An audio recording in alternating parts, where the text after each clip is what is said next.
La hora 20, 16 minutos, estamos en estos momentos en comunicación con nuestro compañero, colega corresponsal desde Chile, Iván Silva, que nos va a hablar sobre, un conflicto internacional que está siendo noticia, está en todas las agendas internacionales y como siempre el compromiso de CNN Radio, que es estar siempre del lado de la información y querer realizar un panorama por lo que sucede también en el mundo. Es por eso que estamos con Iván, que nos va a hablar sobre el conflicto chileno-mapuche, que está en un momento de suma tensión, donde inclusive ya está afectando también a los sindicatos de camioneros, de transportistas. ¿Cómo estás, Iván? Martín te saluda desde San Luis, en Argentina. Hola Martín, muy buenas tardes para ti, muy buenas tardes para quienes se encuentran sintonizándonos en este momento. Bueno, contanos, a ver, ¿en qué momento están, o los momentos que están viviendo en estos momentos en relación a este conflicto, el conflicto chileno-mapuche, que inclusive ya está teniendo unos niveles de violencia exorbitantes? Así es, efectivamente, el histórico conflicto chileno-mapuche hay que entender primero que es una pugna de tierras entre indígenas mapuches y el Estado. Este conflicto sigue vigente, pero cada vez va en aumento de manera agresiva y es esa agresividad la que ha llevado a una paralización de camiones por haber sido atacados. Y en esos disparos, una niña de 9 años resultó con una herida de bala en la espalda. Iba en la región de la Araucanía, el epicentro de este conflicto, con su familia en uno de estos camiones. Un hecho que ocurrió cuando faltaba poco para la medianoche del viernes pasado y que tras una serie de eventos violentos fue el punto de partida para que la Confederación Nacional de Transportes, entidad que agrupa 25.000 vehículos de ese tipo, anunciara un paro nacional, argumentando que no existen condiciones mínimas de seguridad para transitar por las carreteras. Así, este conflicto ha ido en aumento, donde se ha llevado a los cortes de las carreteras de desplazamiento de un lugar a otro, esto produciendo un problema de abastecimiento y por ende un costo económico de los productos de primera necesidad. Iván, Hasta el sí. momento no se ve una claridad al conflicto, ya que las autoridades no han tomado una decisión con respecto a este tema, dejando que todo esto siga pasando y por tanto no se llegó a un acuerdo y como resultado, ya lo decíamos, fue concretada ayer la anunciada movilización. Por otra parte, y que también coincide con el conflicto chileno-mapuche, es que el miércoles pasado en el antiguo edificio de la municipalidad de Coyipulli, en la Araucanía, y de manera reservada, el ministro de Justicia chileno, Hernán Larraín, se reunió por segunda vez y durante 3 horas con los huerquenes y loncos, que representan a los 8 comuneros mapuche que se mantienen en una huelga de hambre en la cárcel de Angol, esto en la región de la Araucanía, como ya lo decíamos, el epicentro de este conflicto desde el 4 de mayo. La protesta de los internos se agudizó el lunes luego de que dejaran de consumir agua, lo que obligó el traslado de urgencias hasta el hospital local de Víctor Yanquileo para que este fuera estabilizado. Esta medida de presión es uno de los factores que mantiene tensionada actualmente a la Araucanía. Esto debido a que los comuneros exigen que para desistir de su huelga se sustituya la prisión preventiva o las condenas privativas de libertad por arresto domiciliario en sus comunidades. Piden además que se establezca una cárcel especial para indígenas con guardias de la misma etnia. Martín.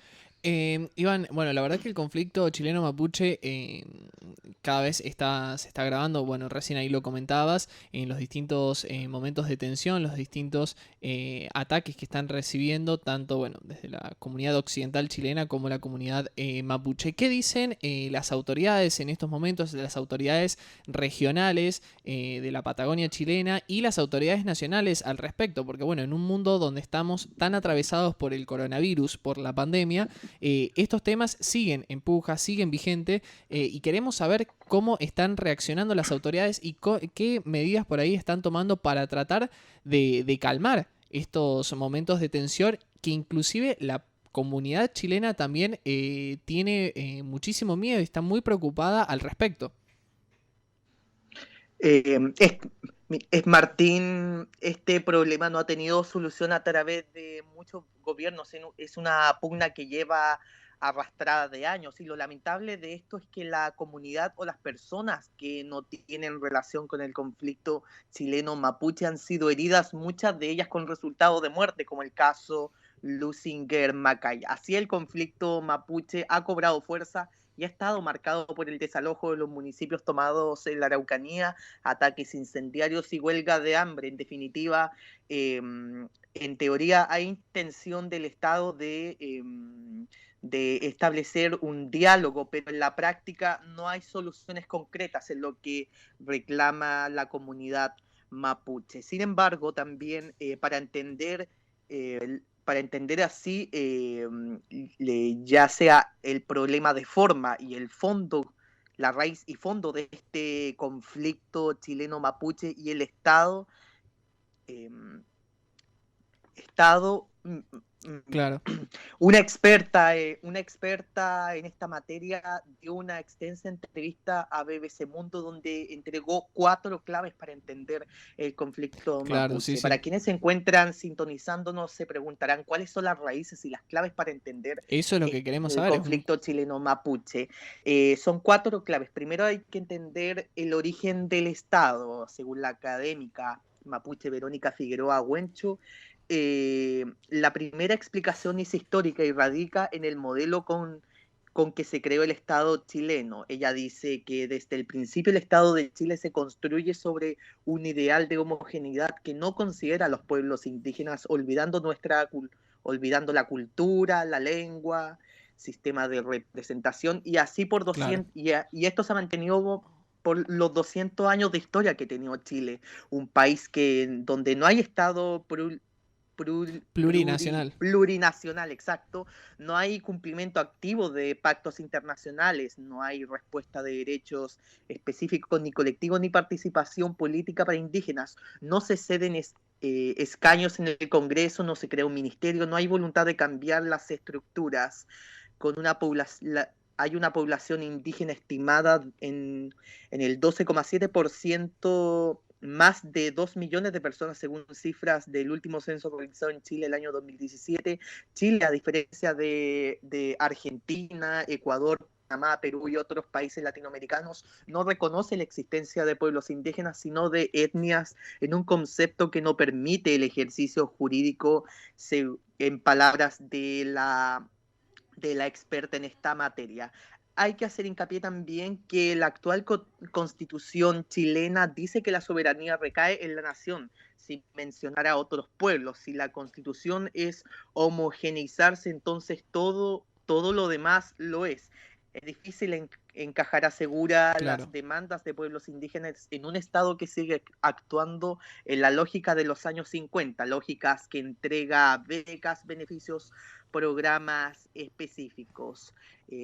Otra, en medio de la discusión política que el tema genera el apoyo al reconocimiento constitucional de los pueblos indígenas, se ha tenido un impulso en los últimos años entre la ciudadanía. De hecho, una encuesta chilena realizada por una consultora Claro. chilena indica que a principios de agosto de este mes un 93% de los encuestados está a favor de que a los mapuches se les reconozca en la Constitución, mientras que un 73% cree que debe tener cupos reservados. La segunda clave para entender esto tiene que ver con las tierras y los intereses económicos.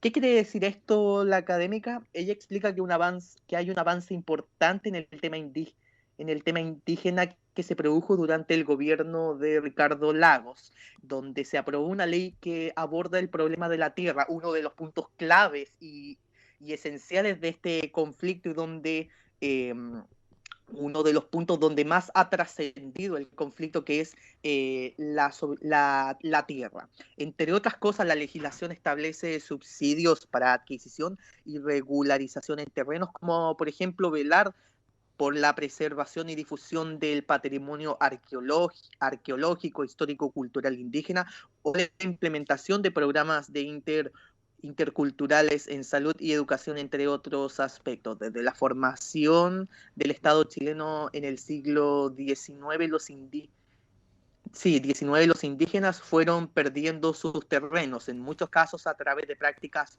poco claras o derechamente engañosas. Con el tiempo, la tierra fue pasando a manos de colonos europeos, trasladados especialmente al sur a partir de 1850 a sus descendientes y más tarde a empresas forestales, lácteas y agrícolas de gran peso en la economía del país. Iván, Y sí, hay dos ya para ir puntos más, cerrando. pero para ser resumido, para ir cerrando. Otros puntos que ella señala hay la falta de diálogo, racismo y desconocimiento y, y finalmente la violencia que hay en la zona, que es evidente en el creciente despliegue de recursos policiales y que se vive atentados incendiarios, como decíamos, corte de rutas, allanamientos o enfrentamientos, es un aspecto que radicaliza las posturas hacia el debate político del país. Como decíamos, estos son algunos de los puntos para entender un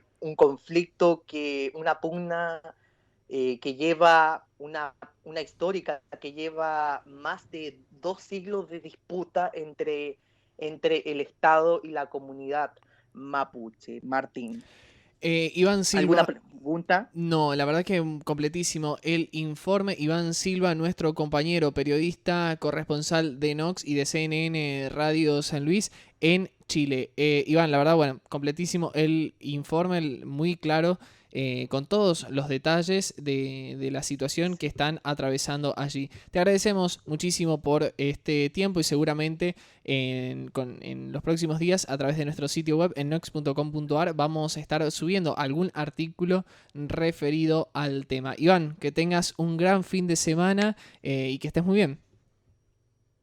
Muy buenas tardes. Chao. CNN Radio. En San Luis, FM 91.5. CNN Radio. Siempre del lado de la información.